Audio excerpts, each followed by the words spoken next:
ସୂର୍ଯ୍ୟଙ୍କ ଚଳନ ଅନେକ ରାଶିଙ୍କୁ ଲାଭଦାୟକ ହେବାକୁ ଯାଉଛି।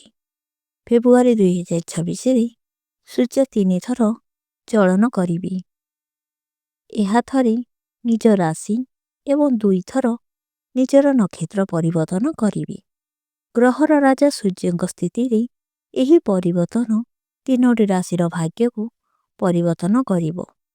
ଏହା ଏହି ରାଶିର କ୍ୟାରିୟର ଏବଂ ବ୍ୟବସାୟ ବୃଦ୍ଧିକୁ ଆସନ୍ତୁ ଜାଣିବା ଫେବୃଆରୀ 2026ରେ ବିଭିନ୍ନ ଚଳନ ଅନୁସନ୍ଧାନ କରିବା ଏବଂ କେଉଁ ରାଶି ଏହାଦ୍ୱାରା ଲାଭବାନ ହେବେ ଜାଣିବା।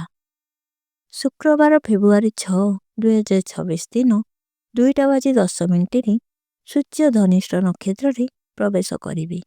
ଏହାପରେ ସୂର୍ଯ୍ୟଙ୍କ ଚଳନ ହେବ। ସୂର୍ଯ୍ୟଙ୍କ ଗ୍ରହ ଭ୍ରମଣ ଶୁକ୍ରବାର ଫେବୃଆରୀ 13, 2026 ଦିନ 4:14 ହେବ। ସୂର୍ଯ୍ୟ ମକର ରାଶିରୁ କୁମ୍ଭ ରାଶିକୁ ଭ୍ରମଣ କରିବେ। ତାପରେ ଗୁରୁବାର ଫେବୃଆରୀ 19, 2026 ଦିନ ସନ୍ଧ୍ୟା 6:39 ସୂର୍ଯ୍ୟ ଶତଭିକ୍ଷା ନକ୍ଷତ୍ରରେ ପ୍ରବେଶ କରିବେ। ମେଷ ରାଶି। ମେଷ ରାଶିର ଲୋକମାନେ ନୂତନ ପ୍ରକଳ୍ପରେ କାମ କରିବାକୁ ଲାଭବାନ ହେବେ। କାର୍ଯ୍ୟକ୍ଷେତ୍ରରେ ସଫଳତା ଆପଣଙ୍କୁ ଲାଭ ମିଳିବ। ଆପଣଙ୍କ ଆର୍ଥିକ ସ୍ଥିତିରେ ଉନ୍ନତି ହେବାର ସମ୍ଭାବନା ଅଛି। ଆପଣଙ୍କ ଆତ୍ମବିଶ୍ୱାସ ବୃଦ୍ଧି ପାଇବ। ଆପଣଙ୍କୁ ନୂତନ ସୁଯୋଗ ମିଳିବ। ତେଣୁ ସେଗୁଡ଼ିକ ସବୁ ସଦୁପଯୋଗ କରନ୍ତୁ। ଆପଣଙ୍କୁ କ୍ଷମତାକୁ ବ୍ୟବହାର କରନ୍ତୁ ଏବଂ ଜୀବନରେ ଆଗକୁ ବଢ଼ନ୍ତୁ। ସିଂହ ରାଶି। ସିଂହ ରାଶିର ଲୋକମାନେ ବୃଦ୍ଧି ହୋଇଥିବା ଦକ୍ଷତାକୁ ଲାଭ ପାଇବେ। ଆପଣଙ୍କୁ ନୂତନ କାର୍ଯ୍ୟ ସୁଯୋଗ ମିଳିବ। ଆପଣ ଏକ ନୂତନ ପ୍ରକଳ୍ପରେ କାମ କରିପାରିବେ। ଏହା ଆପଣଙ୍କୁ ଲାଭ ଦେବ।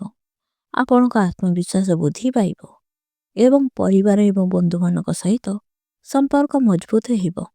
ଆପଣ ଆର୍ଥିକ ଲାଭ ମଧ୍ୟ ଅନୁଭବ କରିବେ। ଧନୁରାଶି। ଧନୁରାଶିର ଲୋକମାନେ ସୂର୍ଯ୍ୟଙ୍କ ଚଳନରୁ ଲାଭ ପାଇବେ। ସେମାନେ ସେମାନଙ୍କ କ୍ୟାରିୟରରେ ଉନ୍ନତି କରିବେ ଏବଂ ସମ୍ମାନ ପାଇବେ। ଚାକିରିରେ ଥିବା ଲୋକମାନେ ପଦୋନ୍ନତି ପାଇପାରନ୍ତି। ନିବେଶ ଲାଭଦାୟକ ହେବ ଏବଂ ସେମାନଙ୍କ ଆର୍ଥିକ ସ୍ଥିତିରେ ଉନ୍ନତି ହେବ।